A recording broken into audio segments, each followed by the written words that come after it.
Hello, I am Yogini Sunita, and this is Meditation, Yoga, and Stuff podcast. I believe my dharma or my life's purpose is to share my understanding of meditation, yoga, and Ayurveda, holistic healing science of India. I make these amazing wisdoms accessible and adaptable for present time. So let's start. Hello and welcome to the podcast. Today's topic is mental health. Today is Mental Health Day, and in October 10th of October, it is celebrated as Mental Health Day. You may be listening it on some other day, but there is no harm listening about mental health. On this Mental Health Day, I would like to ask, how are you, my friend? How are you? What's happening in your life at this moment? How is your mental health? As humanity, we have gone through this huge pause of COVID-19. And when we were going through this experience together, which was very uncertain, which was very unsettling, and we were trying to make sense of all this. There were mixed information, nobody knew what to do. One day we were supposed to wear masks, the other day it wasn't necessary, and things like that. So a lot of things we have all gone through. Nobody liked the mask, and also there was a lot of information floating in the world. And we are living in information age. So the information, right or wrong, it was floating and it was confusing. And this takes our mind towards Vata state. Vata state is where the mind is very fluctuating. The vritti, the thoughts are constantly fluctuating. I'm using a lot of Sanskrit word, I know, but I will explain the meaning of those as well.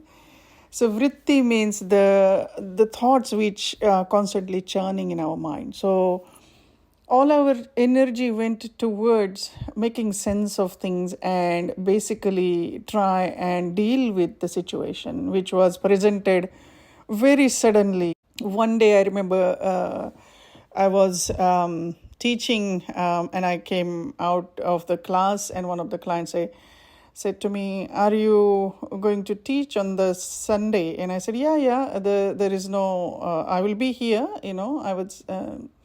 very confused why she's asking this. She said, "Sunita, have you seen news?"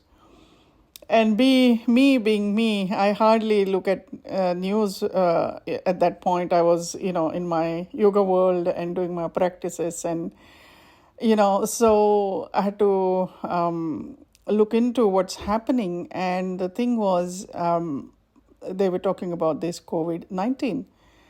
And I thought, another flu, and I tried to move on. But then our Australian government, NSW government, told us that, everything is shut down. And it was a very interesting experience for all of us to try and make sense of it. Now, I'm not trying to bring any bad memories. I'm just saying that how this is affected all of us. Like, it is that trauma we all went through. And that time we didn't have even a minute to think about what's happening. We had to put all our energy into trying to basically survive. And that was what happening. Having said that, some people thrive in this situation. They did a lot of, online learning, and I also did some courses. I was very happy to have access to the teachers, which I would have not had earlier. So online world opened up. I started teaching online, and luckily I was almost in transit of moving from the world of face-to-face teaching towards online teaching. Somewhere I had this thought that and urgency to move towards that. So I already had Zoom, and I already was teaching a few people online, and so the door of that opened up. Having said that, it was also very sudden that suddenly we are teaching our clients how to use this technology called Zoom, and teaching them to Some of my clients who have health conditions had hardly used laptop or computer before, and helping them to guide through that. And they also, it was important for me to help them through this time, to help them for their mental health. And so that's how we used to even communicate, through Zoom. And that continued for almost 2 years now. As you know, that a lot of us are still, teaching through Zoom or working or attending meetings and things like that. So life, as we know, has changed. Now, is it man-made virus or is it made, whatever the reason is for the virus, the matter of fact that it was here, it still is at some parts of the world, and we all suffered with that. Now, at this time, though, what's happening is that we are, that time all energy went into surviving. And that time also, even though we did, say, for example, courses via Zoom or tried to do that, it was still, we were trying to numb ourselves from the situation, right? We're kind of like finding a way to communicate and finding to connect and but it wasn't as same as human touch or, meeting someone face to face is entirely different than meeting them via Zoom. All this is happening, and we all went through this all over the world, all parts of the world, we all went through this. And now we are coming out of it very slowly. We are still not sure where we are heading. The companies are insisting the employees to come back to work, and employees are thinking that, I had good life balance. I was able to look after my kids. Maybe I'll go for a couple of days and things like that. So we're trying to still coming out of our shell, basically, of the COVID-19. And there are a lot of still uncertainty. And now we are sensing this impact of this COVID-19 on our mental health. It is called the great exhaustion time now. And on this occasion of the Mental Health Day today, I would like to talk about that it is okay to, if you need that time out for yourself, it is okay to take that. It is okay to acknowledge that we suffered. It is okay to talk about your sufferings. If you need counseling, if you need to communicate with your friends, please don't brush these feelings and these thoughts and exhaustion under the carpet. It's very important to talk about it if needed. It's important to take a rest day if needed. It is important to not constantly feel happy. It's okay to be tired and it's okay to rest. If you need a nice cup of tea and talk with your friend or your counselor, take that opportunity. It is time to look after yourself. Consciously acknowledging that you, not just you, but all of us has gone through this, and we all have experienced COVID-19 in different ways. Some of us went into our shells, others did a lot of courses, a lot of activities through the internet. All this is happening, but we are kind of like finding our way back to our new normal.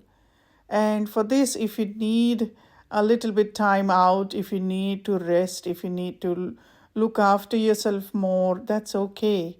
Please make sure that you are taking care of your mental, emotional, and physical health.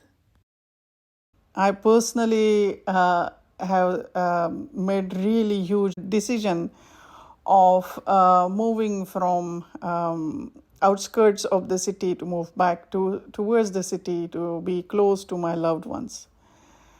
It was a huge thing. I literally sold the house and moved here. So otherwise I would have not taken this decision if that had not been the COVID-19. But the fact of matter is that going through that, I went through so much mental, emotional stuff to make that decision. Thank God for yoga. That's what I would say. Thank God for yoga. I cannot imagine if I had not had these tools to look after myself at that point. Even though I suffered, I still feel those tools were very valuable. They helped me so much. And they kept me sane, I should say. The isolation, not seeing people. We even had a 5 kilometer rule, which was, in fact, more shocking than, the isolation.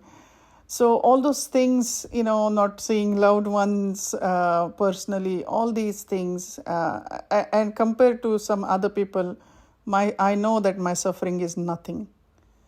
I know that some people have lost their loved ones. So compared to that, I know that my suffering is nothing. I went through a lot of health issues at that time as well. I had Ross Rivers virus, and that happens due to mosquito bite. And so I was hospitalized, and my daughter couldn't come at one point to see me because of the lockdown. So all these things which really, really stressful, and this trauma I am still going through.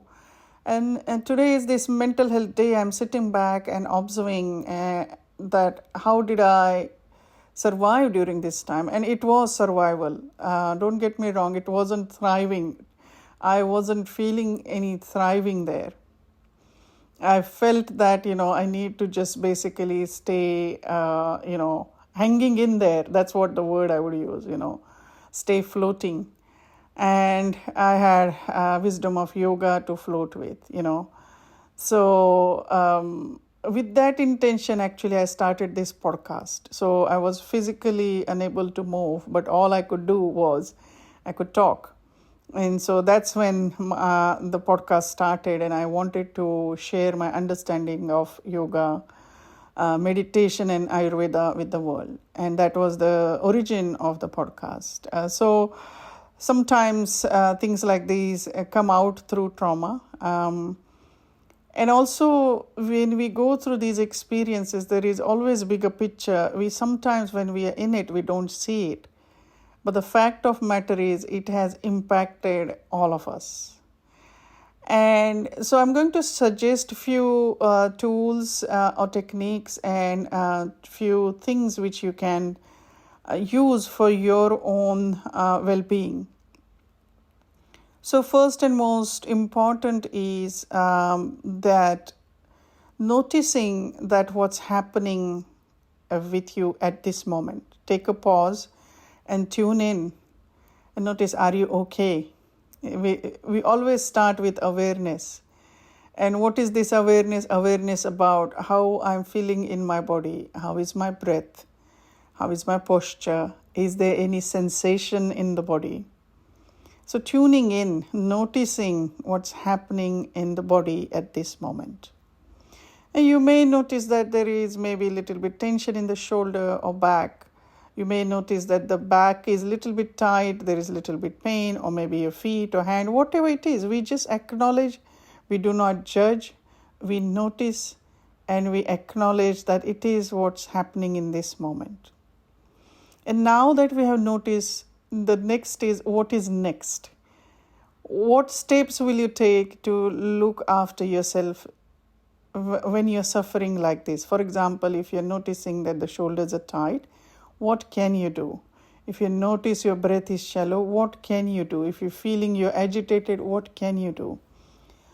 So wisdom of yoga tells us that you can, when we start moving our body with a lot of awareness, we actually have this inner wisdom, understanding, that connection with ourselves, that we can work with our body towards our wellness.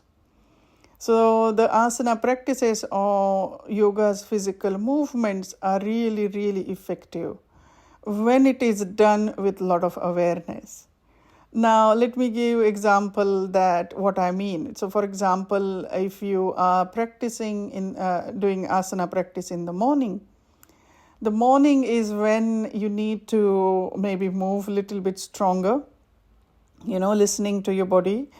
You get all the blood flow happening, doing the strong practice in the morning is really wakes you up, it makes you feel better, get the blood circulation happening, energy going. And if you're practicing before your lunch time, we can still do a little bit stronger practice, but now here it is a daytime, body is already warmed up. So we are moving towards conscious awareness. Where am I tight here? Is it shoulder I'm working with? Tuning in, consciously noticing, and doing the movement with a lot of awareness. In wisdom of yoga, it is not that how much repetition of sun salute maybe you're doing. It matters that how aware you are. So awareness is the key. So our lunchtime practice also will be a little bit less strong than our early morning practice, right? And then we move towards our evening practice, which should be winding down, which should be calming, which should help you to sleep at night. So we work with that. Then next is the ritus, the time of the year. So we cannot do the same practice in every season. It has to change because the season has changed. So we tune into the seasons. We notice that is it weather which is maybe too warm, then we do cooling practices. If it is cold weather, we do warming practices. Now, if you are doing the practice during the season change, then we work with cleansing, detoxing practices, like bringing in movements where there will be more twists and things like that. And then obviously you can use these physical practices as a moving meditation.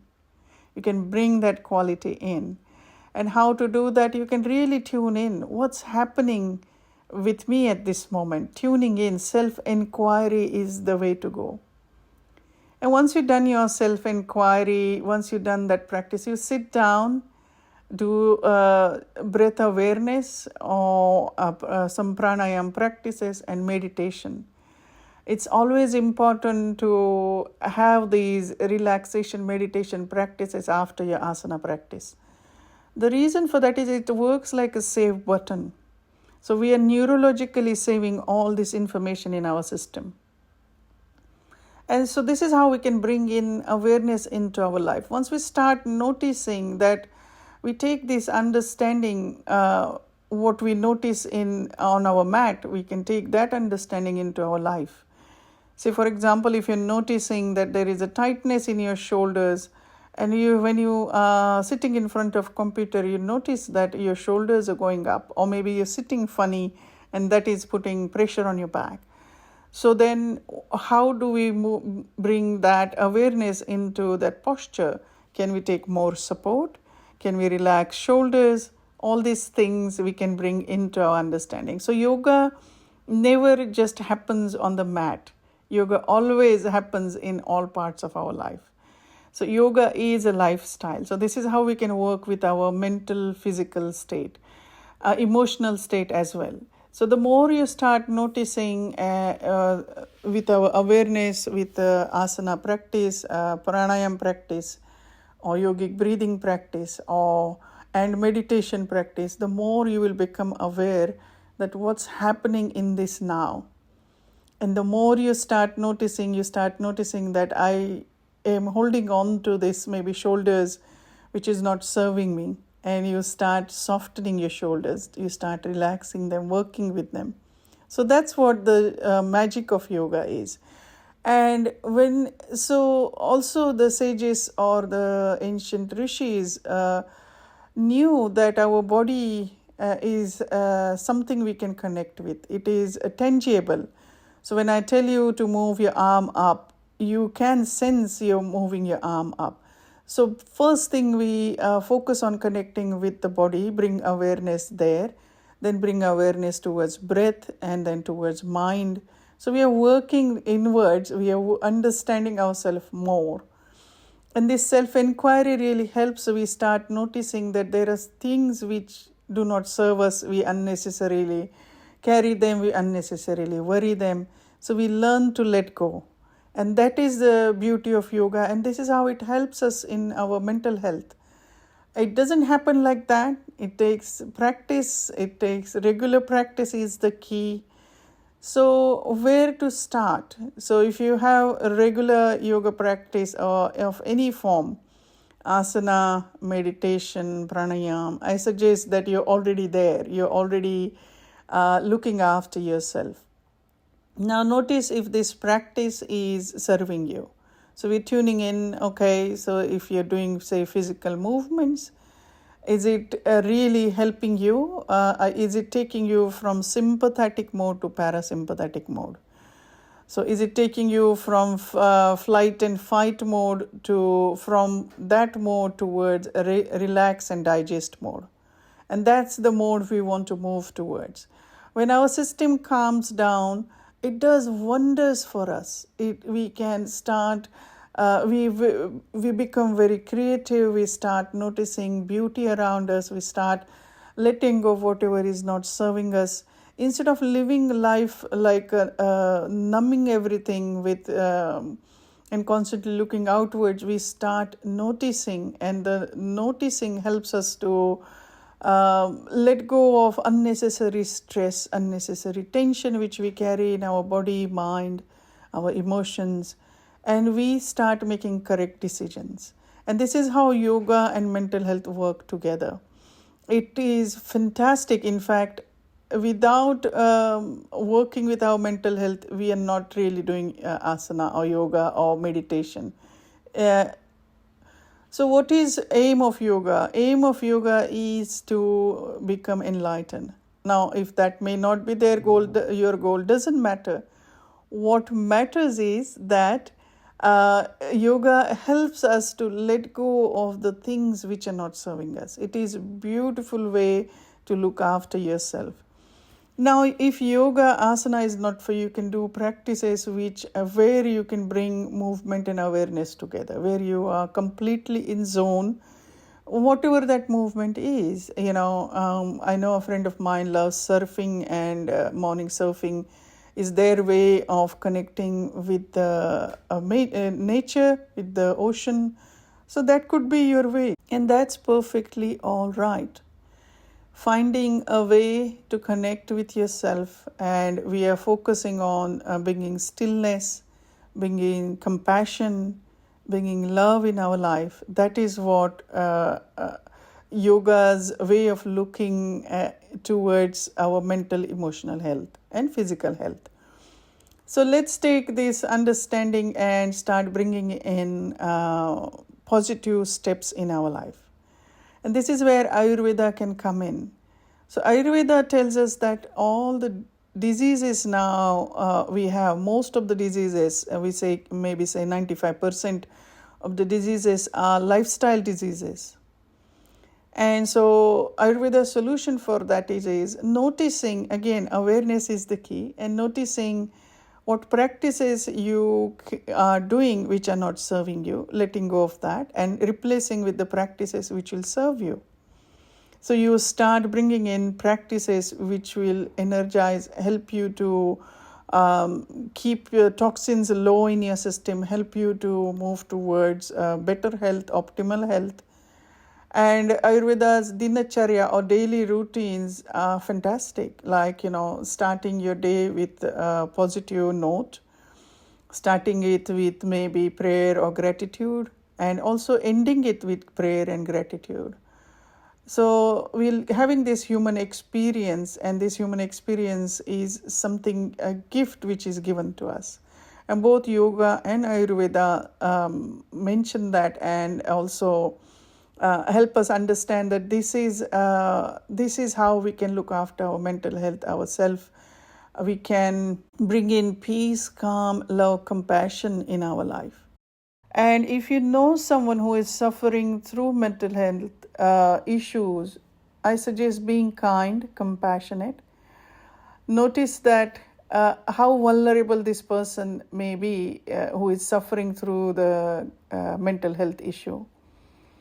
And a lot of things, the things are not in their hands, and they're not even aware what's happening. So be kind, be gentle.